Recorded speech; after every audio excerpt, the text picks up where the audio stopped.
Assalamualaikum warahmatullahi wabarakatuh. Perkenalkan, nama saya Violita Novelia Sari, NPM 2012000139 dari kelas 3A2 Ilmu Hukum. Pertanyaannya, jawabannya yaitu satu, peraturan Menteri dalam Undang-Undang Nomor 12 Tahun 2011 tentang pembentukan peraturan perundang-undangan, atau selanjutnya saya sebut sebagai Undang-Undang Nomor 12 atau 2011 tidak diatur dalam ketentuan pasal ayat 1. Namun demikian, jenis peraturan tersebut keberadaannya diatur dalam pasal 8 ayat 1 yang menegaskan jenis peraturan perundang-undangan selain sebagaimana dimaksud dalam pasal 7 ayat 1 mencakup peraturan yang ditetapkan oleh Majelis Permusyawaratan Rakyat, Dewan Perwakilan Rakyat, Dewan Perwakilan Daerah, Mahkamah Agung, Mahkamah Konstitusi, Badan Pemerintah Keuangan, Komisi Yudisial, Bank Indonesia, Menteri, Badan, Lembaga, atau komisi yang setingkat yang dibentuk dengan undang-undang atau pemerintah undang-undang, Dewan Perwakilan Rakyat Daerah Provinsi, Gubernur, Dewan Perwakilan Rakyat Daerah Kabupaten atau Kota, Bupati, Wali Kota, Kepala Desa atau yang setingkat. Jenis dan hierarki peraturan perundang-undangan terdiri atas A. Undang-Undang Dasar Negara Republik Indonesia tahun 1945. B. Ketetapan Majelis Permusyawaratan Rakyat. C. Undang-undang atau peraturan pemerintah pengganti undang-undang. D. Peraturan pemerintah. E. Peraturan presiden. F. Peraturan daerah provinsi. Dan G. Peraturan daerah kabupaten atau kota. Peraturan perundang-undangan tersebut di atas diakui keberadaannya dan mempunyai kekuatan hukum mengikat sepanjang diperintahkan oleh peraturan perundang-undangan yang lebih tinggi atau dibentuk berdasarkan kewenangan. Pembentukan undang-undang ini didasarkan pada pemikiran bahwa negara Indonesia adalah negara hukum.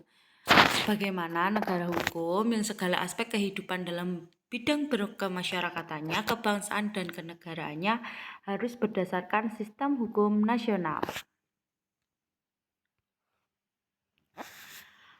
Alam kehidupan masyarakat sehari-hari senantiasa diatur oleh peraturan baik tertulis dan tidak tertulis. Semua kegiatan warga negara diatur oleh peraturan perundang-undangan yang berlaku. Di Indonesia terdapat hukum tidak tertulis dan hukum tertulis. Keduanya berfungsi untuk mengatur warga negara dalam kehidupan bermasyarakat, berbangsa, dan bernegara.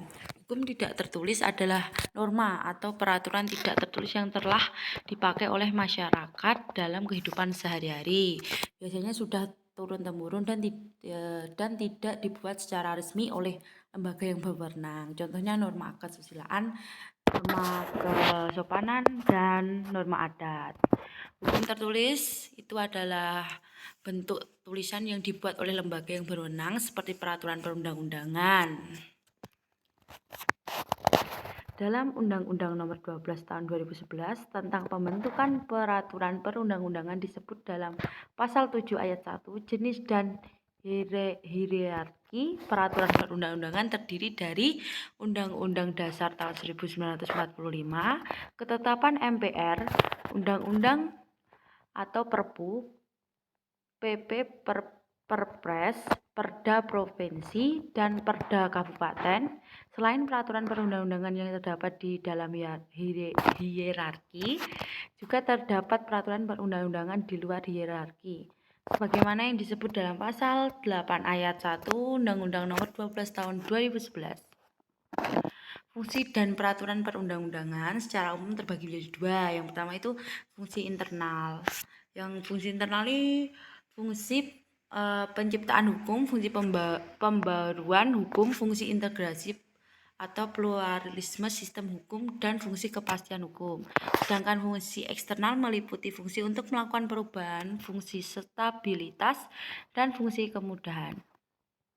Masing-masing peraturan undang-undang juga mempunyai fungsi khusus sesuai dengan jenis peraturan perundang-undangannya tersebut. Materi peraturan perundang-undangan berbeda sesuai dengan jenis peraturan perundang-undangan. Sekian jawaban saya dari soal tersebut. Assalamualaikum warahmatullahi wabarakatuh.